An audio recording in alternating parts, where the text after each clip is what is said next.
अरे मेरी अब्बा को दफना दिया है। वो कभी वापस नहीं आएंगे।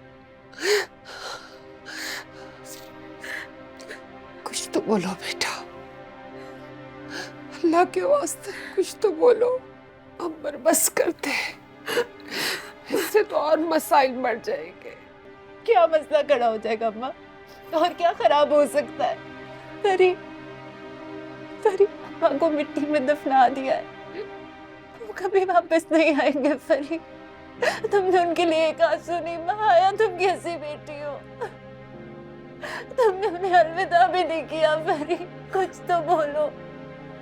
अम्बर खुदा के लिए चुप कर, चुप कर। मेरा दिल और सब कुछ नहीं बर्दाश्त कर सकता। फट जाएगा मेरा दिल। क्या करूं अम्मा? मेरे अब्बा चल बसे हैं। मैं अपनी बहन को गले लगा के रो भी नहीं सकती।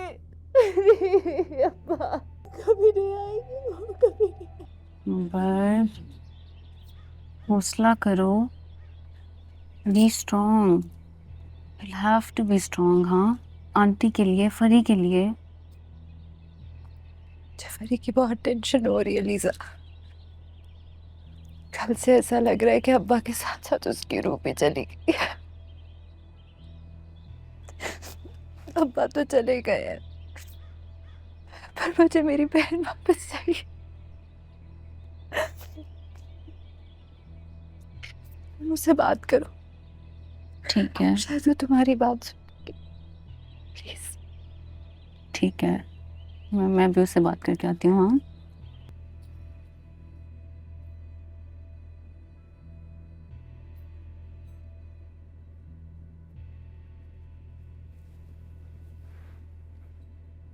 फरी।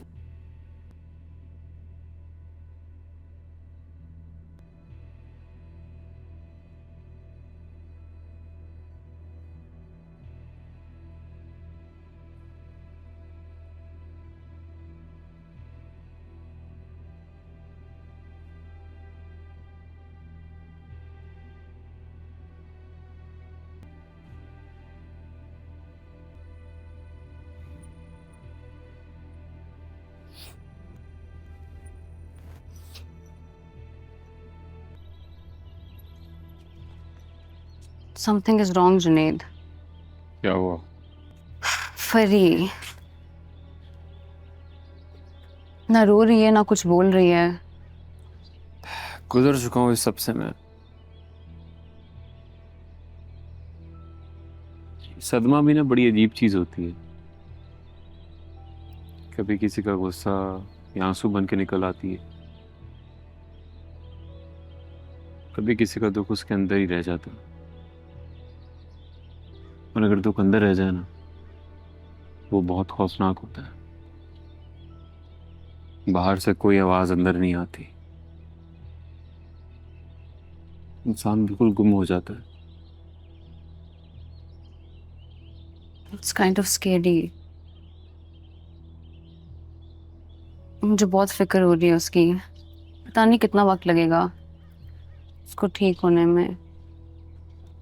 लोग कहते हैं कि वक्त मरहम होता है, वक्त के साथ साथ इंसान ठीक हो जाता है, तकलीफ कम हो जाती है, लेकिन कसम से सब बातें हैं, जिसका जाता है उसी को पता होता है। और कभी कभी तो तकलीफ वक्त के साथ और बढ़ती है। आई डोंट नो उसको कितना वक्त लगेगा। ना रोना समझ में आता है, लेकिन ना वो कुछ खा रही है, ना वो कुछ बोल रही है, ना वो रिएक्ट कर रही है। वो कल से अपने अब्बा की व्हीलचेयर के सामने स्टैचू बन के बैठी हुई है यार। हम उसको सपोर्ट ही कर सकते हैं, अपनी अपनी कैपेसिटी में कर रहे हैं। तुम बात क्यों नहीं करते उससे? मैं क्या कहूँगा उससे? हौसला दो उसको। No, I don't think I am the right person to talk. Right और रॉन्ग की बात नहीं है। हम सब बात करके देख चुके हैं उससे जुनेद। आंटी और अंबर बहुत ज्यादा परेशान है। कोशिश तो करो यार। गॉड नोस उस तक हमारी आवाजें पहुंच भी रही हैं या नहीं।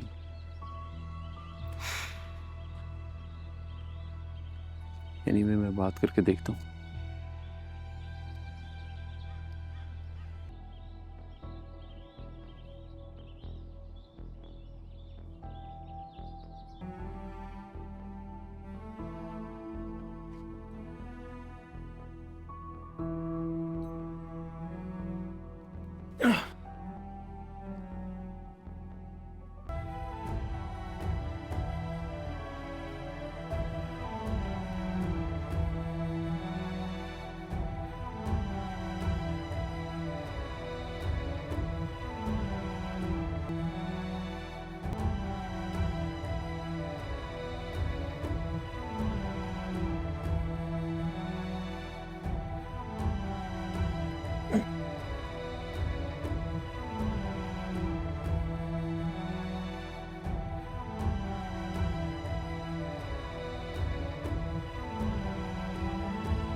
जानता हूं कि तुम इस वक्त बहुत तकलीफ में हो।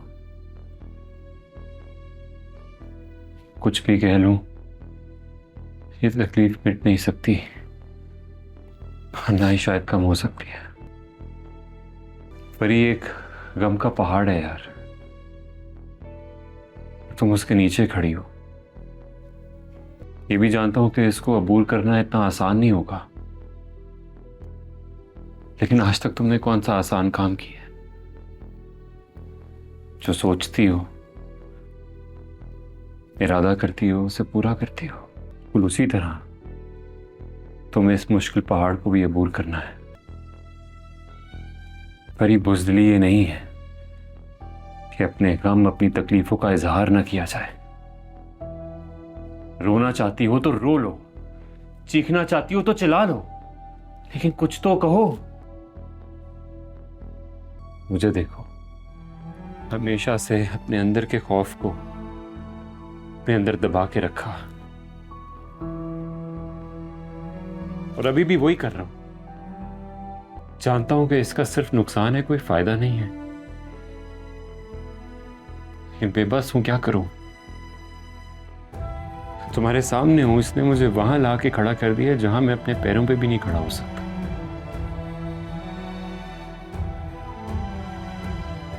लेकिन तुम्हें मैं इस रास्ते पे चलने नहीं दूंगा, चाहे मुझे कितनी भी तकलीफ क्यों ना उठानी पड़े। तुम्हें यहां नहीं जाने दूंगा, लेकिन इसके लिए मुझे तुम्हारी मदद चाहिए यार। समझ रही हूं ना मैं तुमसे क्या कह रहा हूं?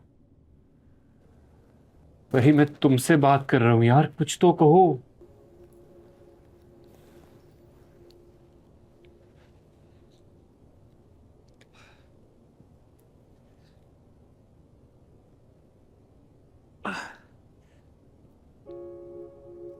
Thank you.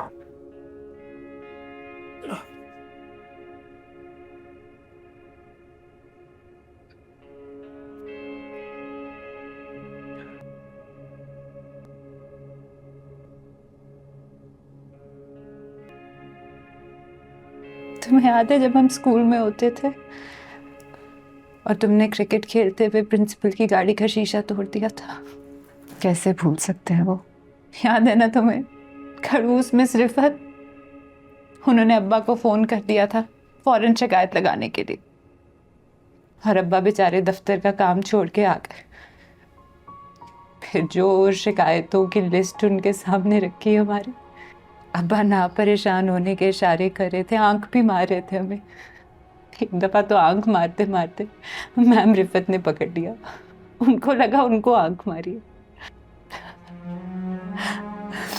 अब्बा बेचारे अपोलोजाइज करते रहे, माफिया मांगते रहे, इल्तिजाएं करते रहे कि आपको आंख नहीं मारी थी मैंने। पर उनकी लफ्जों की गोलाबारी तो शुरू ही हो गई।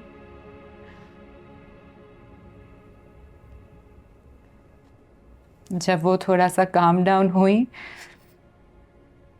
तो अब्बा बड़े सुकून से बोले कि ये मेरी 2 बेटियां नहीं हैं, ये मेरे 2 बेटे हैं। बस फिर उन्होंने अपोलोजाइज किया अब्बा से। अब्बा ने ऐसा उनका दिमाग घुमाया, अपोलोजाइज करते करते रुखसत किया उन्हें। उसके बाद से अब्बा कभी स्कूल नहीं गए, हमेशा अम्मा को भेजते थे। कहीं उनसे पाला पड़ गया तो फिर सुननी पड़ेगी, स्कूल में मिस रिफत की और घर आके अम्मा की।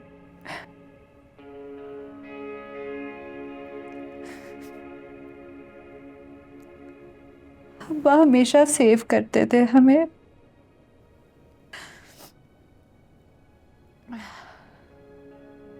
याद है सारी शैतानियां तुम करती थी और पकड़ी मैं जाती थी। याद है तुम्हें? 22 कदम इतवार रात 8 बजे। हम नए सफ में थे और 9 सफ में थे। रास्ते में खड़े उनको तकते रहे और चुपचाप आंसू बहाते रहे। लौट के आके देखा तो फूलों का रंग जो कभी सुर्ख था सर्द ही सर्द है। अपना पहलू टटोला तो ऐसा लगा दिल जहां था वहां दर्द ही दर्द है। देखिए नया ड्रामा सीरियल मोहब्बत सतरंगी 1 जनवरी से पीर और मंगल रात 7 बजे ग्रीन एंटरटेनमेंट पर।